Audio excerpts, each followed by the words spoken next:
põnevast asjast, mille nimi on startup. Selleks, et startup hästi välja tuleks, on vaja 5 asja. Aga mis asi see startup siis õieti on?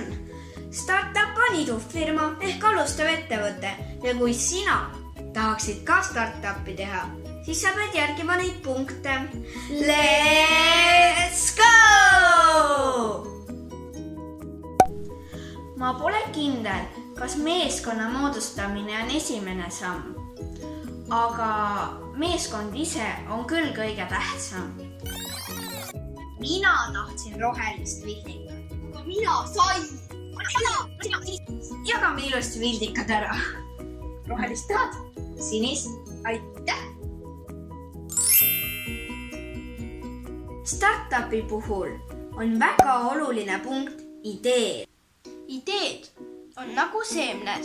Pisikesest ideest võib kasvada midagi suurt ja ilusat. Mõnikord isegi ükssarvik. Kõigepealt tuleb enda ümber märgata probleeme ja siis hakata neile lahendusi mõtlema. Need ongi ideed. Ja nagu startupi puhul ikka, peab lahendus olema uudne. Järgmiseks on ärimudel. See võib tunduda keeruline ja hirmutav ja raske, aga tegelikult see on nii kerge. Ärimudeli juures on ainult 4 küsimust, mis on miks, mida, kellele ja kuidas.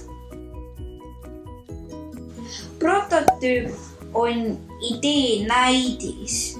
Ja prototüüpe saab teha legodest, neid saab joonistada, neid saab paberist voltida, neid saab puust teha.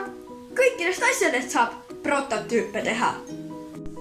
Prototüüpe on väga tore ehitada. Mõnikord läheb hästi ja libedalt, aga teinekord peab uuesti tegema. Mitu korda. Järgmine teema on pitchimine. Aina hullemaks läheb. Nalja tegin.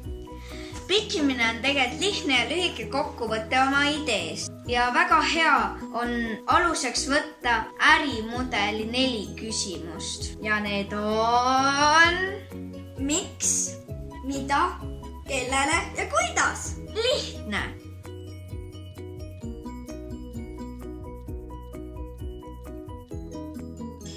Minu arust on startupi juures põnev see, kõik on põnev.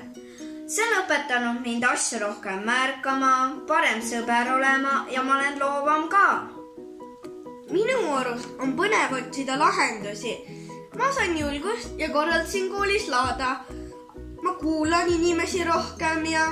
Tom, me peame lõpetama. Aga häid ja mõnusaid ideid teile. Tšau!